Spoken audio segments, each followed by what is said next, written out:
Okay, now we're back. So tell me what your thinking was. Okay, so I had 4 formulas using boric, and you had 3. What do you mean 4 formulas? That confuses me. I used like 4 like the heat like reactions like. Oh, so you had 4 components of your equation. Yeah. Okay. I had hydroxide decompose into hydrogen and oxygen. As a reactant or product? I think it's a reactant because it had Okay. form in a different one. Okay. So tell me your thinking, because that confuses me, because that's not what the reaction is indicating. What is that you use hydroxide later? Like you have to have hydroxide decompose, because otherwise it doesn't cancel out. Gosh, I'm so confused. Here, hold on. I'm gonna flip you around, and I'm gonna show you the screen. Can you see that? Okay. Yeah. Okay. So what? And you have it in front of you too. So in my mind, the products are magnesium oxide and water. The reactant is magnesium hydroxide, which exists. Are you suggesting that this is decomposing in water? I just know if you have to have the hydroxide decompose and then reform into H2O. No, because that's not what's happening. This isn't oh, maybe this is the confusion. This isn't necessarily aqueous. So the water is a product, but are you guys on this too? So guys, the water is a product. It's not necessarily an aqueous reaction. Okay. Right? But even if it was, magnesium hydroxide isn't water soluble, so it wouldn't decompose. Okay. Know what I'm saying? Yeah. I'm gonna hand you back to Turner. Is this yours? Yes. Here. So Jared, was that sufficient?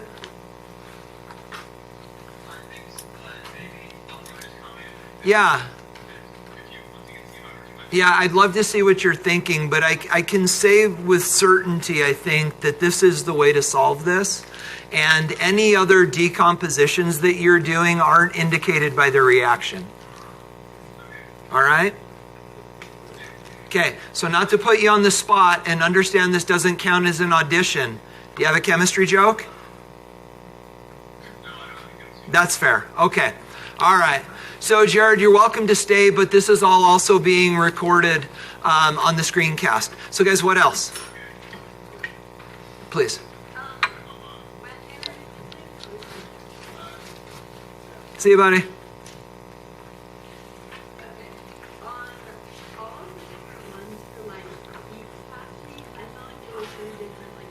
Wait, heat capacity? Where? Oh, these.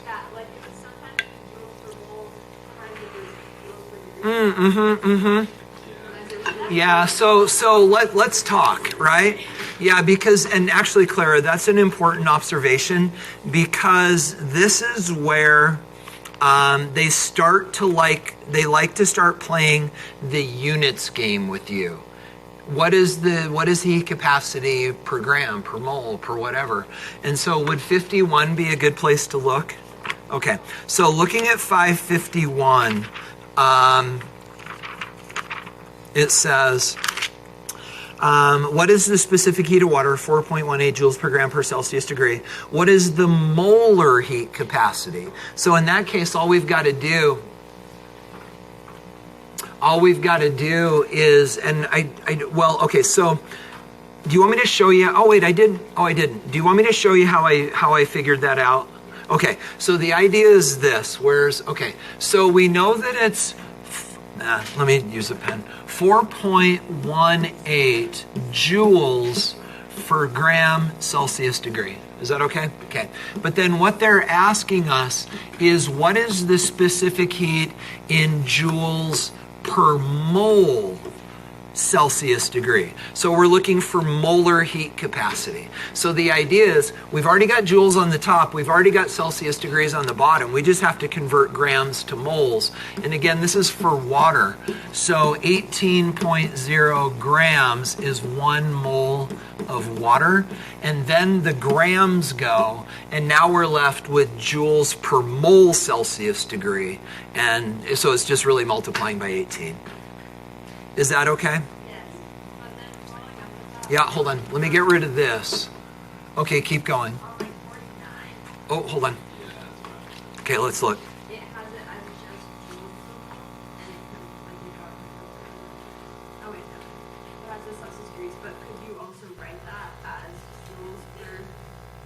Could we also write it what? As joules per degree Oh, shoot. Celsius, and that's what I had in my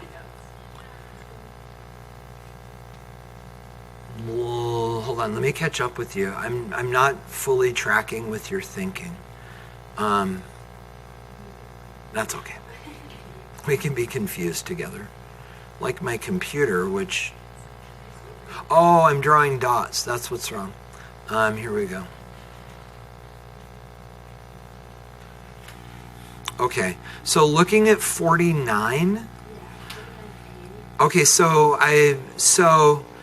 if I understand what you're asking in 49A, could the units be?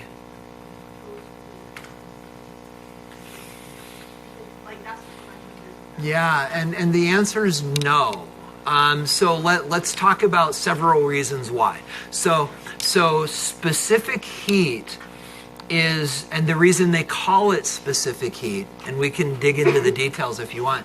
The reason that they call it specific heat is because it's for a specific amount of water. So therefore there has to be a grams function in it, because the more water you have, the more energy it takes to make.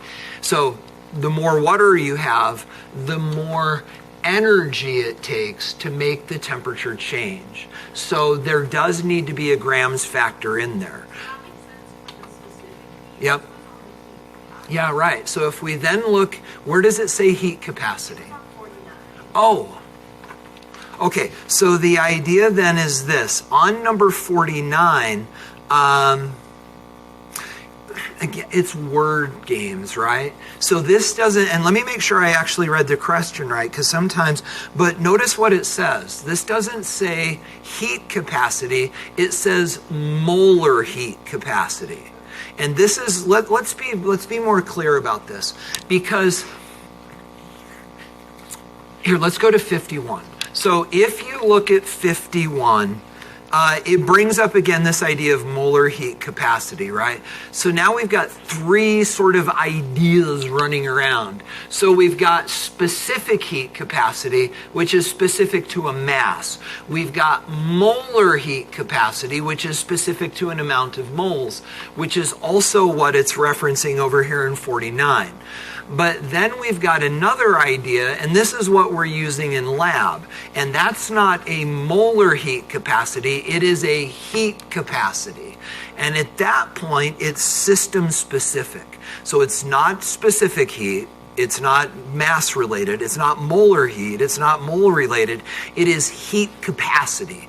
And at that point, the mass and the moles are gone, because that value only holds for that specific system, which I should stop using specific. It only holds for that certain system, which for us is going to be our calorimeter. So, exactly, yes. With that said, I have never seen a question on the AP test where they've asked you to deal with molar heat capacities.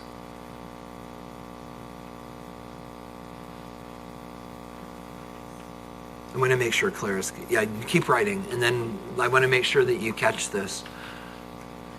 Because, again, it's word games, right? But did you catch what I said? On the AP test, I've never seen a question that deals with molar heat capacity. And if you look on the AP equation sheet, the only thing on there is Q is equal to MC delta T, right? There isn't anything that says Q is equal to moles C delta T. Okay, with that said, check this out. They will do this to you. They will, yeah, so like for example, the tail end of number 55. Okay, so in number 55, it basically says, I believe, 6.5 grams of sodium hydroxide probably dissolves in water. And is this right? Is this the change in temperature for the water? Is that right? Is that okay? So, but look at here, let's just read it to make sure we're doing this right. So it says 6.5 grams of sodium hydroxide dissolves into 100 grams of water. The temperature of the water rises from this to this. Calculate delta H for the solution. Assume that the specific heat of the solution is the same as pure water. So always assumptions. But Clara, here's the thing that they will do to you. You're writing furiously. Are you okay? Okay, here's what they will do to you. So this is a totally inbounds calorimetry problem. We put some sodium hydroxide in water. We find it gives off heat, and we know that because the temperature of the water went up. But the idea then is that we know that the water absorbed, let's call it 6,700 joules. Okay, but the question says, looking specifically at number 55. Calculate delta H in kilojoules per mole. Okay, so now they're playing the mole game with us again. But if you think about it, anytime we have a thermochemical equation, the delta H value is always given in kilojoules for how the reaction is written, which is in moles. So we're kind of used to that idea. But what we got was this much energy for that many grams of sodium hydroxide, but they want to know kilojoules per mole of sodium hydroxide. So we've got to convert to moles and convert to kilograms. So let's summarize all of that. I've never seen a problem where you're solving this equation and it's in moles. Stop it. And it's in moles. But they will have you solve this equation and then output your answer in kilojoules per mole, and then it's just dimensional analysis. Is that okay? Okay, so also bottom line, all you need to keep track of in the AP test is you need to be able to solve this for heat, and that's it. Right? Because remember, all the stuff that we're doing in lab about the heat capacity of the calorimeter is not part of the AP test. So the only thing you got to be able to do is solve this for Q and then figure out how to do this kind of work. If you can do number 55, you're gold for the AP test. That's all they'll do.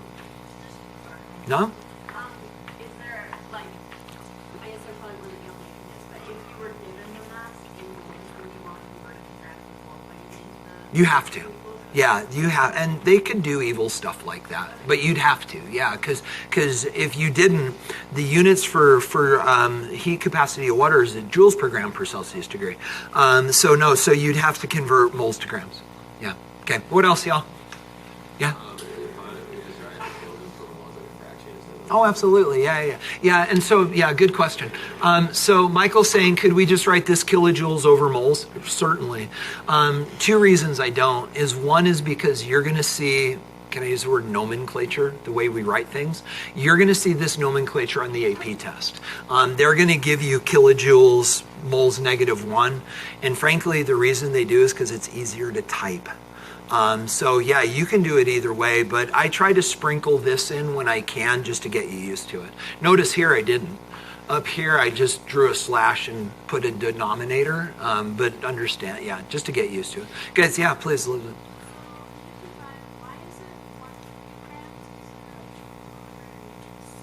That's brilliant. And this is going to become a big deal in the next lab we're going to do. So guys, Elizabeth's question in number 55 is, why is it 100 grams? So let's talk about what we're looking at, and then let's talk details. So let's say that this is our calorimeter, and there's 100 grams of water in the calorimeter, and then is it 6 1/4? 6 1/2. And then we dump in a 6.5 gram chunk of sodium hydroxide. Okay, so now let's talk system and surroundings. So our system is the part of the universe we're studying, right? So what we're studying is that chunk of the 6 gram, call it 6 gram chunk of sodium hydroxide. So that's the thing that is our energy gainer or loser that we're studying. Where does the energy go? into the water, or could be out of the water if it's endothermic. But this is exchanging energy with that part of the surroundings. And so when we do this and we start talking about energy coming and going, this is the energy that is lost by the chunk of sodium hydroxide and gained by the water. And so the reason it's not 6.5 is because that's combining the system and the surroundings together. And the bottom line is the sodium hydroxide is not heating itself. Does that make sense? In addition to that, this is the specific heat of water, and we don't know the specific heat of sodium hydroxide. So how do we get around that? Read question 55 with me at the bottom. And it says, assume that the specific heat of the solution is the same as pure water. And that little statement at the end basically says, don't count them together.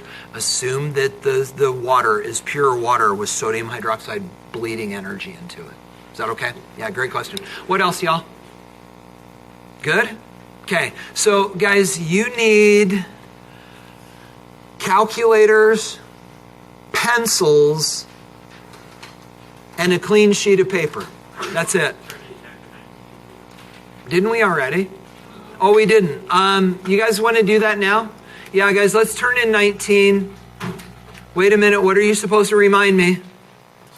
Pause recording so that there's actual material evidence that I tried to keep you guys from weeping and gnashing your teeth and that sort of stuff.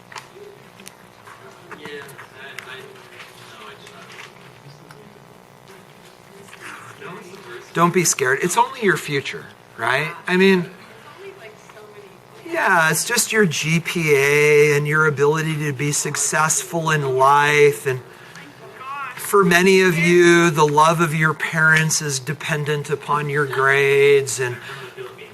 But really, other than the fact that this could totally destroy your life, it'll be fine.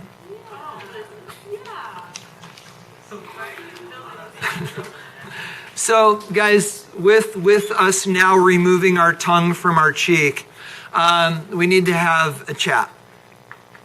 So, first of all, this. Are any of you all like ball and stick? I know most of you just enjoy spending time running in circles or long circles. But are any of you guys, you know what, this even works for cross country. So although I don't know, when you guys get feedback from your coach, is it just run faster? Or do they like talk with you about form? Okay,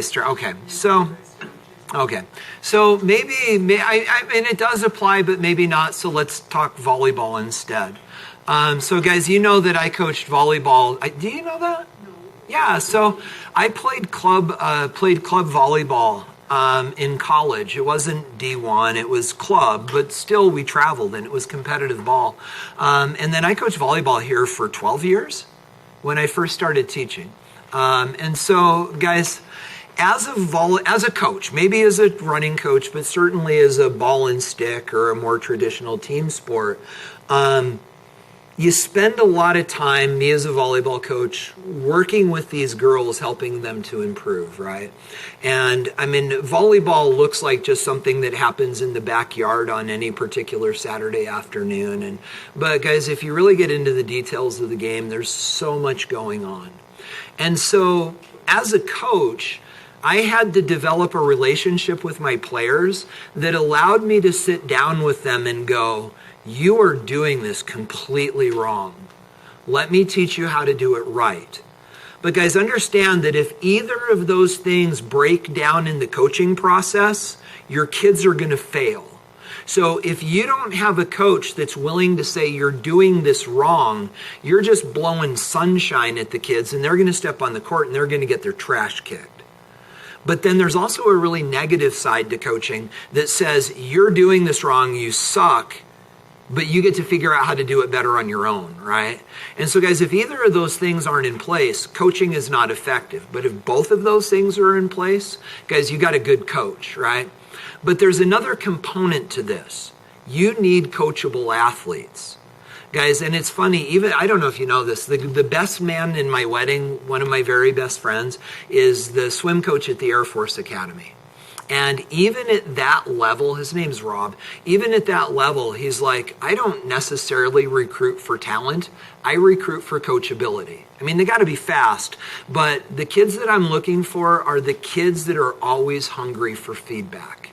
And so, guys, when all three of those things are in place, magic things happen. So, with that said, you don't want me to just go, oh, you're good. Man, you're good at chemistry and your hair looks great today. And yeah, well, man, you're amazing. And good luck in May, right? Yeah, you don't want that.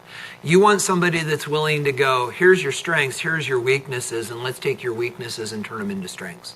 Know what I'm saying? But guys, the thing then becomes this. You are going to experience at times perhaps this weird tension because you're like, wait, Knappenberger's just being picky. And guys, I've been doing this long enough to guarantee you that I'm only going to be as picky as the AP graders are picky.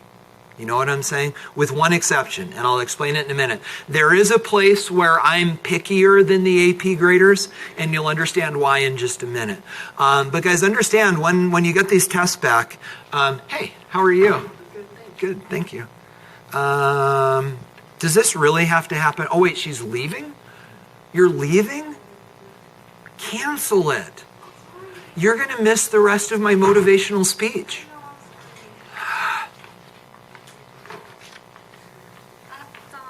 Goodbye, we love you. Goodbye. Parting is such sweet sorrow. It's always me, me, me. Want.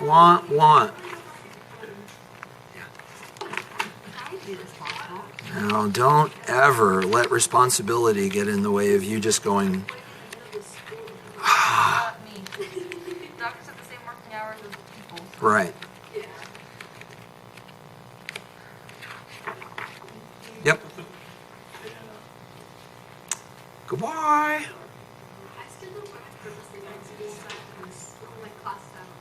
Yeah, I have a doctor's appointment today at 2 in Park City. Oh my gosh. Gosh, why did I do that? Or maybe I just didn't want to be here after school today. Shoot, that was recorded. Bye, Taylor. Yeah, you too. So, guys, the bottom line is this. You're going to be getting feedback on these tests, and this is always the way we handle this. I'm going to give you your test back, and then as I'm grading your tests, I write commentary to myself. I do the key, and then I write commentary about the mistakes that I see. The common ones. All of you are represented in red on this paper somewhere, right? And so I just share them in general. We talk about, well, we're going to talk about Jared in a minute. But he made a mistake that will be interesting to talk about, even though he's not here. So, but guys, I'm going to give you your test back. That said, I was going to try something new. So did you notice when I gave Taylor your test? Maybe you couldn't see, but you guys know darn well what happened. When I handed her her test, where did her eye immediately go? Looking for the score, right? Oh yeah. Because guys, you have been trained since probably 3rd grade that your value and your future and your intelligence and the love of the important people in your life are all wrapped up in some stupid number on a piece of paper, right? Okay. So I was like, what if I just didn't total their tests? And I realized that in general chemistry, that would solve the problem because most people in Gen Chem are frankly not with it enough to grab their calculator and figure out their score on the test. Put that away. She's grabbing her calculator.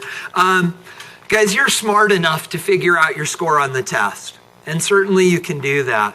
But what I want to do is I want to take the pressure off that number, and I want to give you the opportunity to just look at your performance independent of a grade.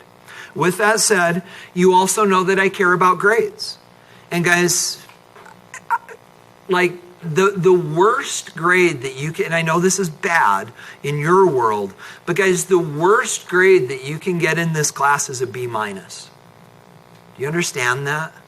So imagine you get a 0% on the test. You put your name on it and turn it in, 0%. But then you rewrite every single question on the test with community and you get them all right. You get 2/3 of the points back. Now you have a 67%. But remember, guys, the chapter summaries that we do that are 30% of your grade? Now all of a sudden that 67% test average becomes a B minus grade average. And guys, if you're doing your stuff, you can get a 0 on every test and still get a B minus in the class. Okay? With that said, here's your test. I would just simply ask that you wait until we are to the bottom of this. But I would certainly encourage you to page through them. Yeah, guys, page through these like crazy. And then we're going to talk.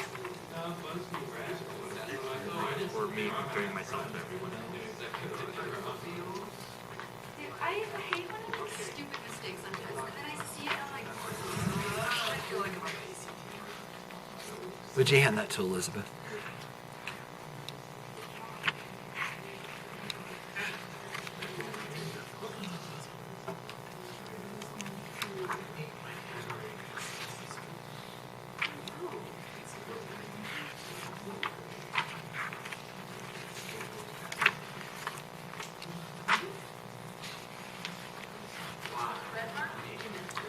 We'll talk.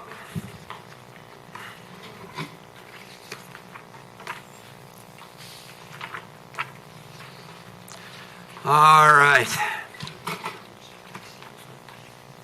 So guys, I want to give you 3 or 4 just quiet moments to look these over.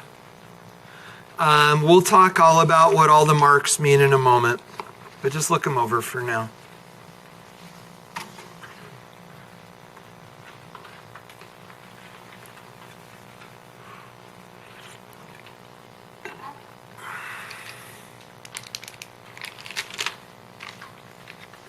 Are you a Reese's peanut butter fan? Sure. So they come by during parent-teacher conferences and feed us stuff, and that's for you. And guys, I gave you these, right? The other pack, this? Okay, good. Okay. All right. Well, nobody's fleeing for the door yet, so that's good. All right. Hey, so we get to talk about learning rather than points. So guys, let's talk. So guys, first of all, this. We are going to go through the entire test front to back, and we're going to talk about common mistakes. But turning to page number 1, I'm just going to tell you points. No, we don't talk about multiple choice. Those you get to fight on your own. So guys, looking at the free response, and it says it up in the question. These are 5 points for each part. So there's 30 points possible on the first page. 5 for each part. Then on page 2, there's 1 more of those, and doing that math, obviously worth 15. Then guys, on the next page, we have a 4-point balanced equation, a 5-point limiting reactant calc, a 5-point theoretical yield, and then a 5-point percent yield. And then on the back, we have a 4-point balanced equation, a 5-point dimensional analysis problem, and then a 5-point solution preparation problem. Okay.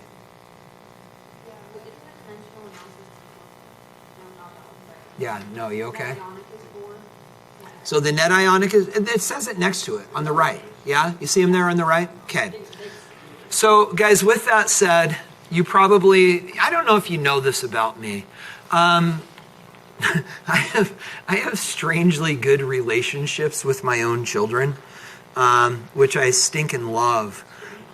Yeah, like, it sounds weird, but one of the greatest joys in my life is seeing my son now as a junior in college. And it was really crazy. The other day, sorry if this gets a little churchy, but the other day my son was in a Bible study with some of his buddies, and they were reading a passage in Matthew. And my son sent me the passage. And then he said, "Hey, Dad, this made me think of you. Just want you to know I'm proud of you." This was my son speaking to me. And then he texted back a second later and he goes, "Is that okay for me to say to my dad?" I'm like, heck yeah. Anyway, so it's been fun to see my relationships with my kids kind of change and develop over time. And it's just been a huge blessing in my life. That said, when my kids were young, the rule in our house was this: obedience first, you can question later, right?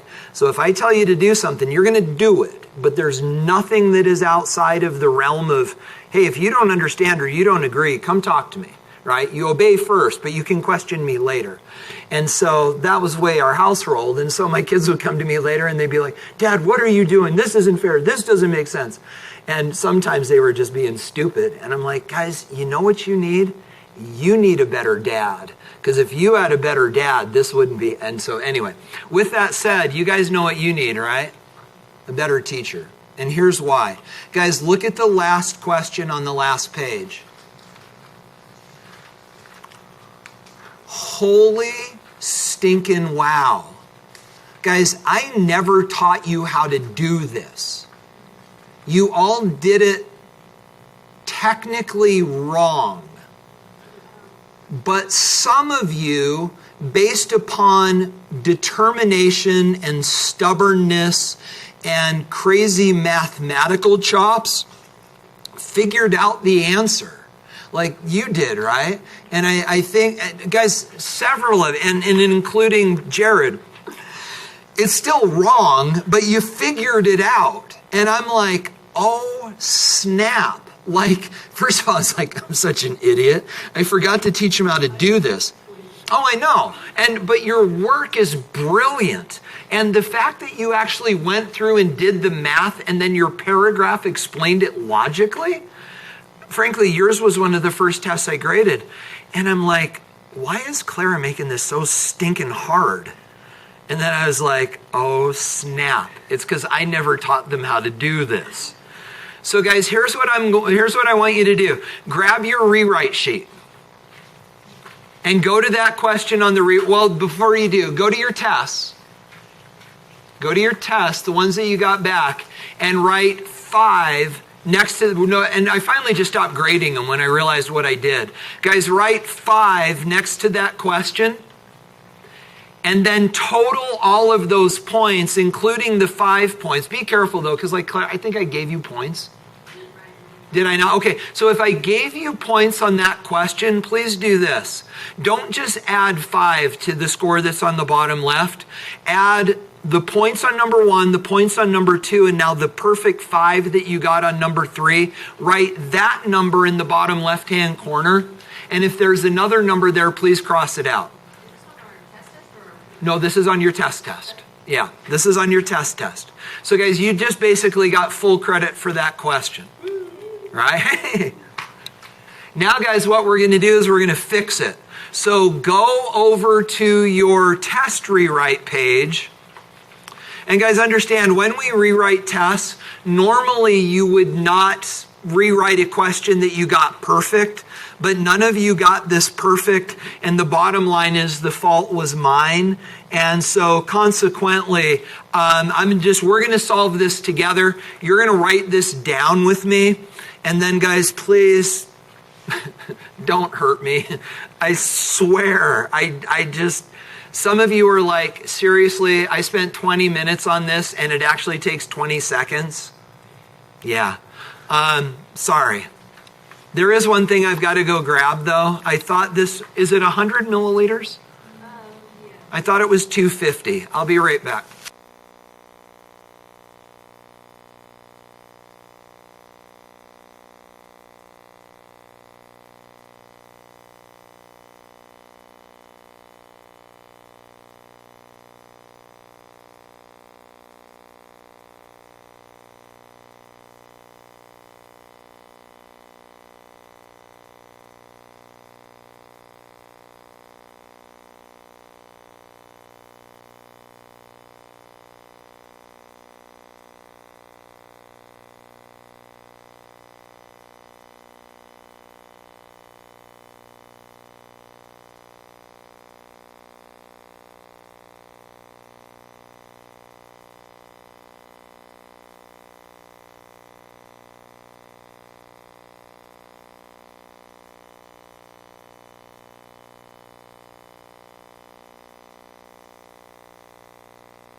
All right, you guys ready?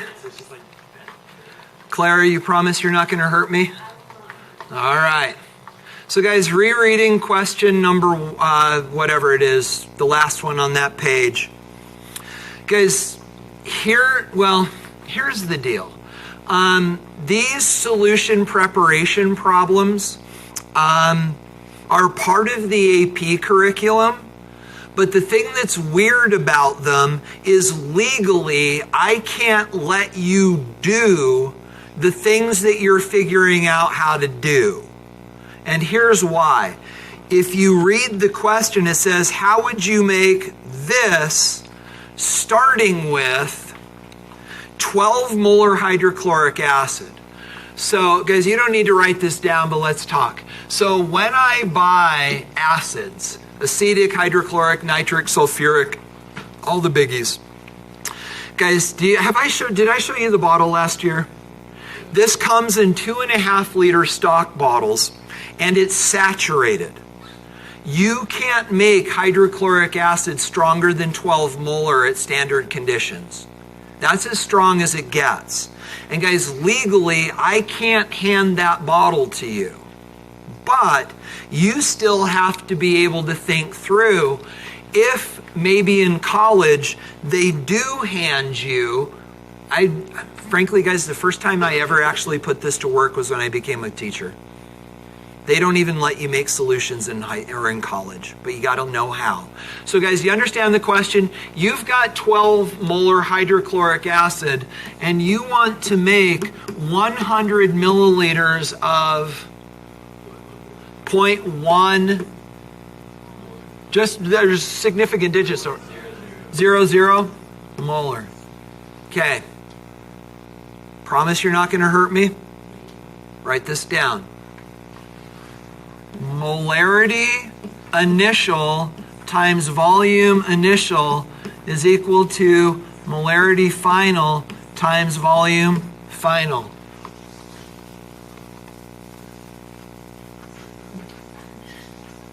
That's it. So guys, all you have to do is this. 12 molar times X is equal to 0.100 molar times 100 milliliters. Remember, love in the room, right? No haters. We're all lovers. And then you do the math. 0.1 times 100, 0.1 times 100 divided by 12, two significant digits, 0.83 milliliters. But holy buckets, y'all. Some of you actually came up with 0.83 milliliters through the magic of muscular calculations. Well done. Like, first of all, way to not quit, right? It would have been so easy to look at this and go, but wow, well done. But guys, here's the problem. If you write this down, you get 0 credit for this on the test. Read the question. Explain how to do this. Guys, you got to write all this down too. You ready? You have to write this as a stepwise procedure. Write this down with me. Step number 1, put on PPE. Personal protective equipment. Gloves, goggles, and apron. If you don't put on PPE, you get 0 points. Yep, you got it. Is that true in physics too? Oh, no, just like the way we have to set it up. Yeah, right. You got to say put on PPE. Yeah. Then step number 2. Partially fill a 100 milliliter volumetric flask with distilled water. Guys, if you do not say partially, if you do not say volumetric, and if you do not say distilled, you get no credit. Wouldn't it be nice to understand what a volumetric flask is? Guys, it's this. And we're going to be using these later in lab. So, guys, let's talk. When you pick up a new piece of lab equipment in lab, what do you always assume? It's inaccurate. And what do you do to make it accurate? Calibrate it. Guys, this stupid piece of glass is like 50 bucks. Because we buy these calibrated. So how do they do it? And guys, you'll notice that this has got a ridiculously long neck. Here's why. Guys, when they make these, they know that this space down here is approximately 100 milliliters. And by the way, guys, stamped on the side, it says 100 milliliters. That's all this thing does. And then what they do is after they've cast this piece of glass, this kind of sounds like lab 1, they fill it with a fixed mass of a pure liquid. I think they use water, but I'm not sure. But guys, assume they use water, they would put exactly 100 grams of water in here, right? Because 100 grams of water is 100 milliliters. Then what they do is, and this is all done robotically, they actually have a robot that senses the bottom of the meniscus on that liquid, and then it laser etches a line into the neck of this bottle saying that is exactly 100 milliliters. So guys, the only thing this can do is measure 100 milliliters. You can pass it around and you can see the line. But guys, that's why the neck is so long, because no two of these are the same. Some of them, the line's way up at the top. Sometimes the line's at the bottom. They just know it's going to be somewhere in that area.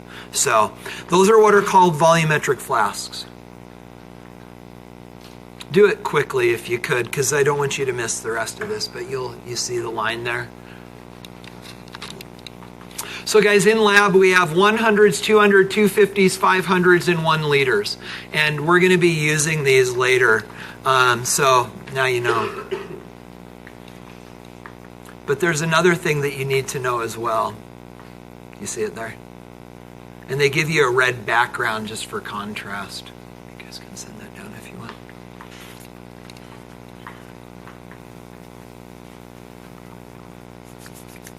You see it? Yeah, and that's all it does is measures 100 milliliters. He got you.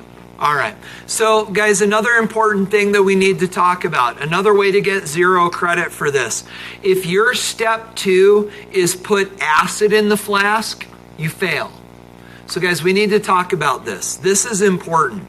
You never add water to acid. You always add acid to water. Do you know why? Did we talk? Let's remind you. So guys, the idea is this. If you have a big old flask of acid, and if you dump water in there, the dilution process is very exothermic. Like most of the time when I dilute 12 molar hydrochloric, I can't touch the flask. It's that hot. So guys, the problem is if you got a big old flask of acid and you dump water in it, and if it boils, everything that's coming out of there is acid, and that's bad. So what you want to do is fill the flask with water, and then as you dump the acid in, should it boil over, most of what's coming out is water and not acid, right? Okay, so it's got to be water first. Then guys, step number 3, add 0.83 milliliters 12 molar HCl. Step number 4, mix, or you could put stir.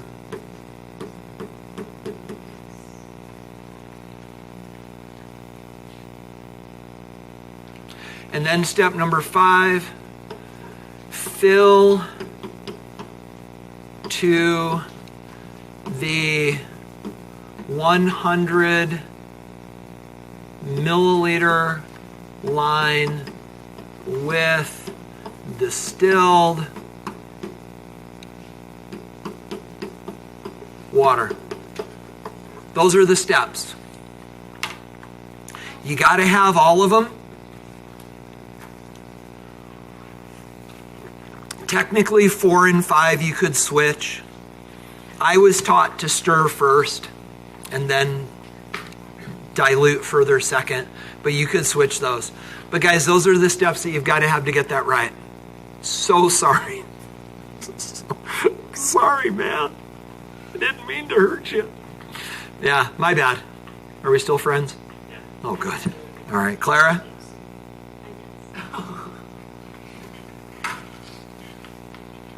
Yeah, I don't know what.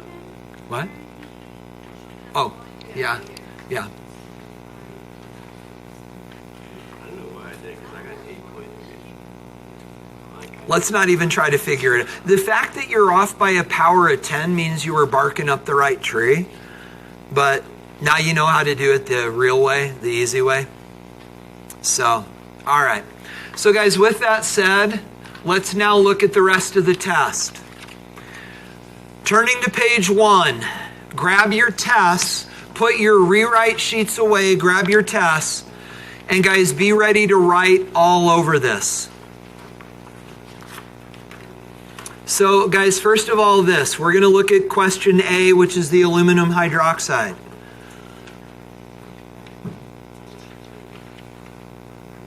Do you hear that? Yeah, it's Molar. Oh, it's probably them calling for photo retakes. Okay, so guys, first of all this, looking at the first box on letter A, do not put subscripts on anything. No subscripts. No subscripts. Never. Never. Well, because there's a difference between chemistry and the chemistry test, right? Yeah, so on the chemistry test, they don't want subscripts. I can't remember a question. So if it doesn't specifically say put subscripts, don't put subscripts. Okay?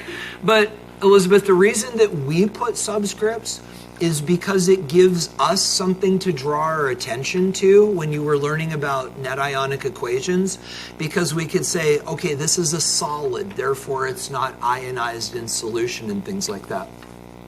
So then the question becomes, why don't they have you put subscripts? And the answer is because if you got this wrong because you didn't know this was a solid, you screwed this up too. So they know that you don't understand because they look at your net ionic equations. Okay, so no subscripts. Jared actually lost points on this one because he put the wrong subscripts. So guys, the deal is this: if you put subscripts, it doesn't buy you any points, but if you put the wrong subscripts, you lose points. And guys, do you understand that there's no partial correct? Well, that's not true. There's usually 2 or 3 sub-questions that are worth more than 1 point. So guys, when the AP graders grade your test, literally what they do is this. They sit here with their hand, literally, they rock their hand back and they start looking through the test. And they're like, number 1, did they do anything wrong? If no, a finger drops. You just got a point. If you do anything wrong, they stop reading and they go to the next one. You are guilty before proven innocent, and if you do anything wrong, you don't get a point. Weird, right? But that's the way these are graded. So putting subscripts doesn't get you the point, but if they're wrong, the finger doesn't drop and they keep reading. Get it? Okay. So no subscripts. Then guys, this.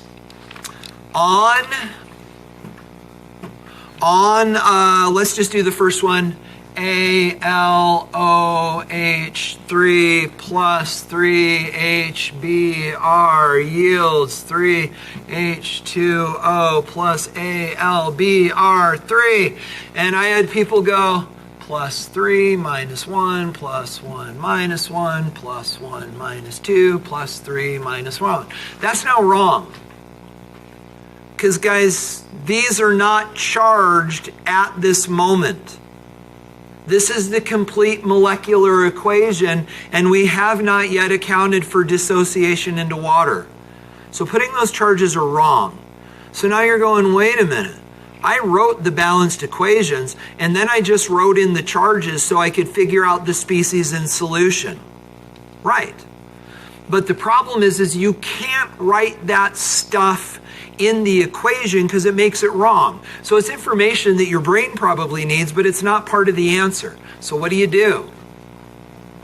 Write it outside the box. Guys, they literally only grade what's inside the box. And so if you write it above the box for reference, it doesn't make it wrong because it's not part of your answer because it's outside the box. Okay? All right. Then, guys, going down below where you're drawing in beakers, a couple things to just keep track of. First of all, it tells you in the question, solid aluminum hydroxide. That makes it a solid sitting at the bottom. Then, guys, looking at your second beaker, some of you had this, and that's wrong. There should be two more. Because, guys, what we're doing is we're trying to represent the complete chemistry. So there should be two more. Then, guys, when you come over here, the aluminum bromide is in solution. So you got an Al, you got your 3 Brs, and then you got water. 3 of them?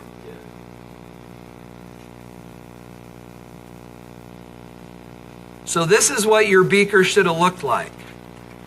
But it's still wrong.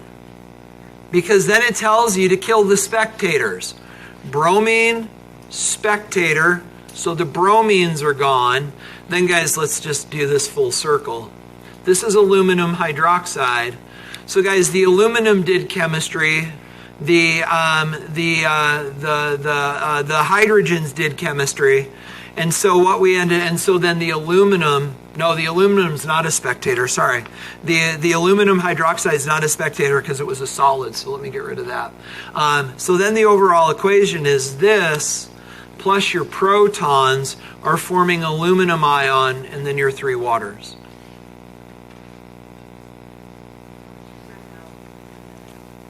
So then the net ionic equation becomes AlOH3 plus 3 protons yields 3 waters and aluminum 3 plus.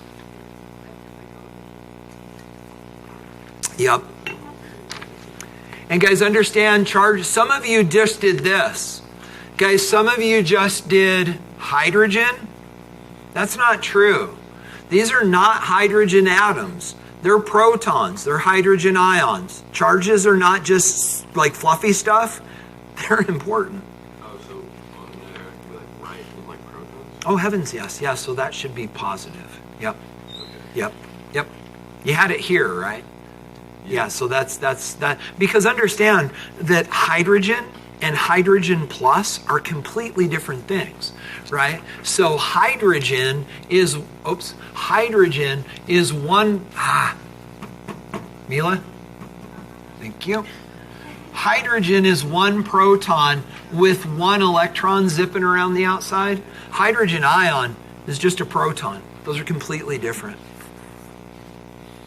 All right, so then guys, on front page, letter B, this one.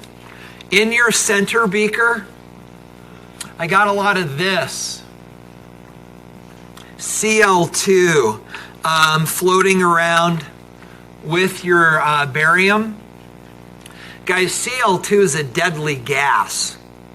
So some of you then just put a charge on it. Oh, now it's good. Guys, that is not what's in solution. In solution, you've got Ba2 plus, and you have 2 chlorides.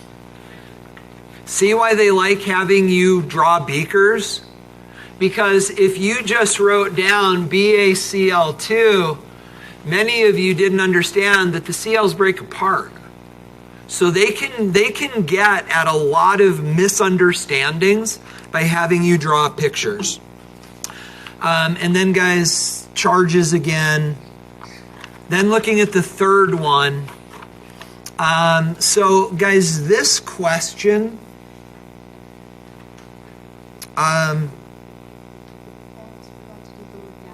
Yeah, right? Yeah.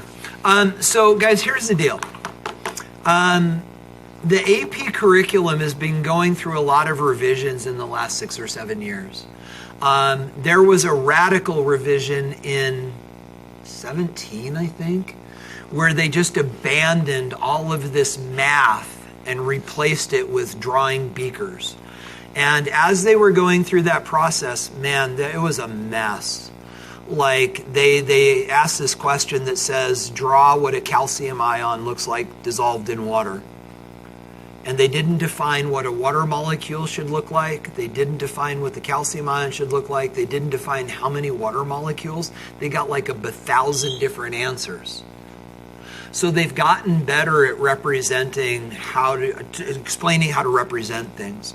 So guys, on this one, we know that hydrogen sulfide is given away as a gas, but this question was asked during a period of time where they weren't defining things as clearly as they should. Now what they do is they talk about, it would be in the introduction to the question, if it's a gas, draw it above the beaker. If you didn't, did I mention that in class? If you drew it in the beaker, technically you're not wrong because it forms in the beaker and then it rises as a gas. But bottom line is be careful. As they talk with you about how to represent things, make sure you do that. You're going to see that it's going to be like, draw calcium dissolved in water and let dotted lines represent the intermolecular forces. If you draw a straight line, it's wrong. They get real nitpicky. All right, so that's question 1. Then to question number 2. Stop putting subscripts. Stop it. Stop it. Then, guys, this. Let's talk about how they grade the AP test. Guys, allowing your eye to scan down number 2. If you got number 1 wrong, write the balanced equation, you got everything else wrong. Because you have the wrong coefficients to divide by in number 2, and then you have the wrong coefficients in number 3, and it's just a domino effect, right? So what do they do with that on the AP test? Do you guys know? Yeah, so as you move further down the questions, if you do the calculations correct, based on an incorrect starting point from a previous question, they will actually slide your test to the side and they hand it to another set of graders that will actually go back and run your numbers based upon an incorrect starting point, and you can still get full credit. Okay, we'll talk later about when we start talking about how to take the test, and what we'll talk about is if you don't know the answer, write down 10 and keep going. Because 10 is one significant digit and it's easy to work with, and they have to grade your work against 10 even if it's just a number that makes no sense. We'll talk more later. With that said, what do I do? And guys, this is the one place where I'm nitpickier than the AP graders. If your calculations for a future calculation are correct based upon an incorrect starting point, I count off a point. And I only count off 1. But the reason that I subtract a point is that forces you to rewrite that question based upon the correct starting point, assuming that you get the previous one correct. Know what I'm saying? So guys, if you get like 4 out of 5 on a question, it's probably because the previous question you got wrong and you just need to do it over based on the correct starting point. Does that make sense? Okay. So with that said, guys, there was something, no subscripts in number 1. And then guys, on the AP test, you don't want to look stupid. Do not, if you get into a question and you're like, oh shoot, I put the answer in the wrong place, don't draw arrows. That makes you look dumb. Erase your work and move it. Don't expect the AP graders to track your little arrows that go, oh, this should be here and that should be here. Do it over. Then guys, on question number 4, did any of you do, I don't think any of you did, question 2, part 4, the bottom of that second page. I don't think any of you did percent error instead of percent yield, did you? I don't think so. Okay. Then guys, on the next one, net ionic equation. Then guys, the second question,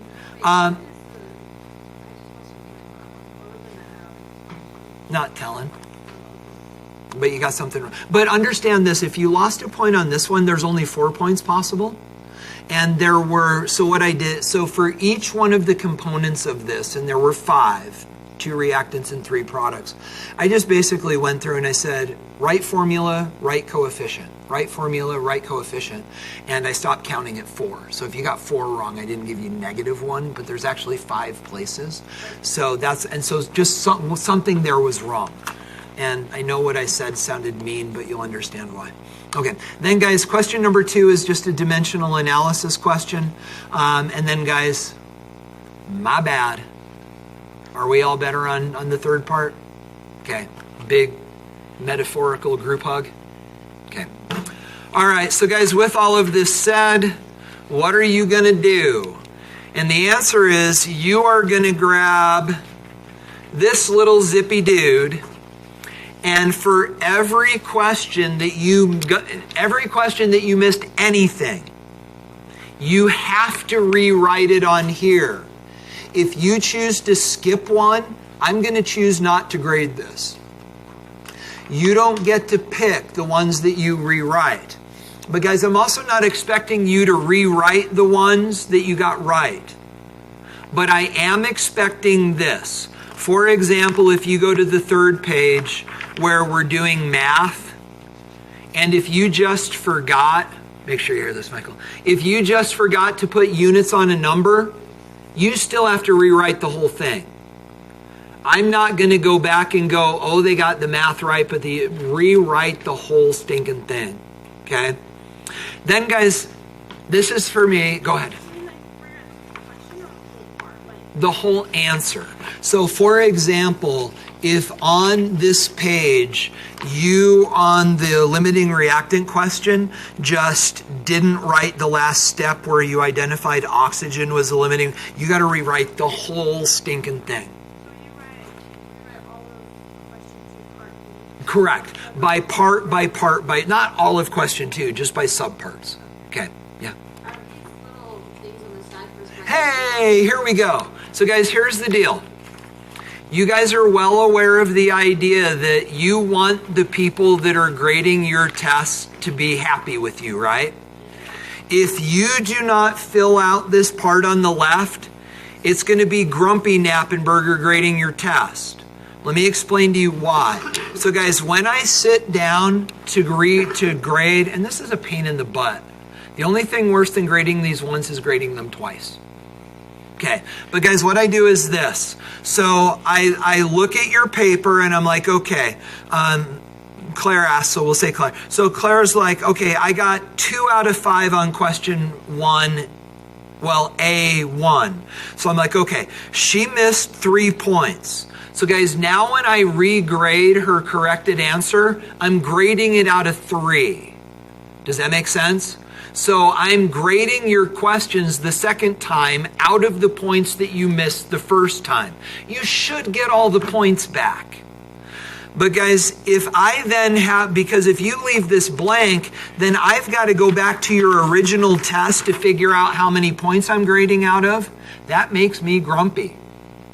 So guys, if you don't fill out this right-hand side, I'm just not going to grade your rewrite. Yeah, go ahead. Are we writing what we got or what you want graded? What you got. So if you, correct, right. And then, believe it or not, I did go to public school in Wyoming, but I can do 5 minus 3 and figure out I'm grading it out of 2. Right? Okay, I know. I know, it's true. Without my fingers or a calculator. Talk to me. I know, right? Wait, so you don't want us to skip any, but we don't have to do ones that we No, so for the ones where you just write 5 out, you don't, if you, So we don't need to do this if we got it like perfect. yes. So if you leave it blank, well, if you leave it blank and then you don't rewrite it, no, actually do that. For the ones that you got full credit out on, just write the points, but then don't rewrite it. Does that make sense? Oh yeah, you get to go 5. Yeah, absolutely. Okay, then guys, this. Multiple choice. On the multiple choice, you are only going to rewrite the ones that you got wrong. So go to the multiple choice and let's talk. Go to the bubble sheet.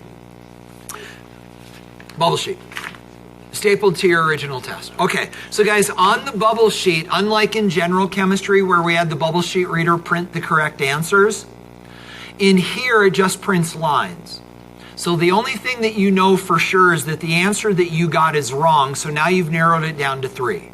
Okay, so what you're going to do on a blank sheet of paper, say you got number 1 wrong. You're going to write number 1, and then you're going to write what you now think the correct answer is. Then after that, guys, you are going to write, it's called metacognition. You're going to think about the way you were thinking. So like on number 1, you're going to be like, the correct answer is C. I got question number 1 wrong initially because it was a dumb mistake. I misread the question. Just whatever, and guys, frankly, I'm not going to read them. I don't care what you write. What I am asking is that you take the time to think through where your thinking went astray and what you now understand. Does that make sense? Okay, so guys, obviously in order for you to do this, you need your multiple choice questions back, and I'm going to do that now, and then we will break at break, and then guys, we're going to come back and do lab. Wednesday? Does Wednesday, I don't know where you guys are with end of the quarter stuff. Is Wednesday enough time to get this done? Yeah. Wednesday's okay, because today's Thursday, right? So let's say Wednesday. So we're going to turn these back in on Wednesday. So guys, I'm going to give, go ahead. Or the day after, you're fine. Yeah, you're fine, just, yeah. Yep. So as a group, we're going to say Wednesday. Guys, I'm also going to give you back your chapter 5 summaries. Can I give you Linz's stuff? Is that okay? And then, guys, we're going to take a break, and then we're going to come back and we're going to talk about the labs. But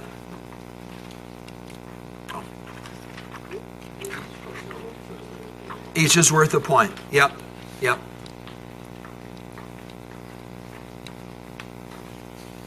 So guys, what did you think of this 4 quadrant summary system? You like the outline better? But do you understand why I chose the 4 quadrant system? Because there's concepts that then turn into math that represent diagrams and systems. But guys, the bottom line is if you don't want to, you're never going to use this format again. What we're going to do before Christmas is I'm just going to continue to teach you formats. And then guys, after Christmas, you are going to use the format that you want based upon the content of the chapter.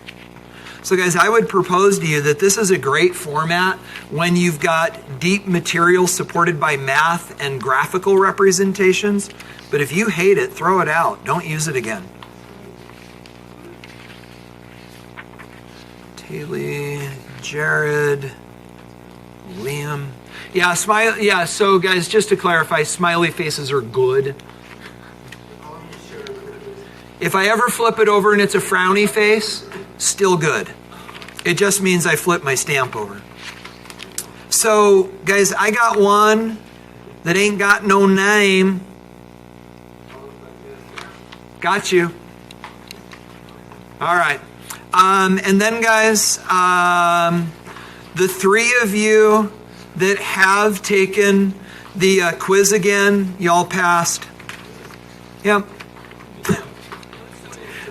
Did you say really? Oh, not John. Sorry. John didn't. My bad. I haven't graded yours yet, but just from looking at it, there are some gaps. I don't know how this ended up in the lecture stuff, but that's a pre-lab. And then, guys, here's your multiple choice. Oh, that didn't go so well, did it? Here, let me get... Well, I'll come back.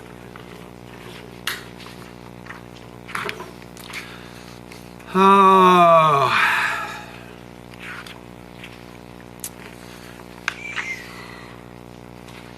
I have to tell you, it felt really yucky when I was grading these tests. And, well, hold on. I should stop recording.